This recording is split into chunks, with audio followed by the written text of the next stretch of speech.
বাংলা সিনেমার সঙ্গে যুক্ত জনপ্রিয় অভিনেতারা যখন সবাই একে একে রাজনীতির মঞ্চে ঢুকে পড়ছেন, সেই সময় দাঁড়িয়েও জিদ্দাকে কোনো রাজনৈতিক দলের মঞ্চে দেখা যায়নি আজ অবধি।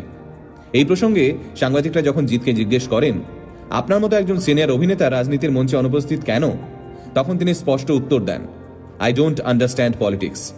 এই একটা কথাই তিনি সবাইকে বুঝিয়ে দেন যে তার কাছে একমাত্র ধ্যান জ্ঞান সিনেমা। আর এই কারণেই জিতকে এতটা পছন্দ করেন তার ফ্যানেরা। বছরের পর বছর ধরে টলিউডে রাজ করার পরেও তার নামে কোনো কন্ট্রোভার্সি নেই। জিতের সিনেমা যখন সিনেমা হলে চলতো না, তখনও নিজের কেরিয়ার বাঁচাতে তিনি কখনো কোনো রাজনৈতিক দলের আশ্রয় নেননি। আর তাই সুপারস্টার জিতের ফ্যানেরা গর্ব করে বলতে পারে, আজ জিত যতটা উপরে উঠেছেন পুরোটাই একার ক্ষমতায়, কোনো দাদা দিদির হাত ধরে নয়। জিতকে বাংলার মানুষ এমনিই ভালোবাসে, আর তার একমাত্র কারণ হলো জিতের এমন অমায়িক ব্যবহার। ভালো থাকুন টলিউড সুপারস্টার জিত। আমরা বিশ্বাস করি টলিউডের বস একজনই, জিতেন্দ্র মাধব।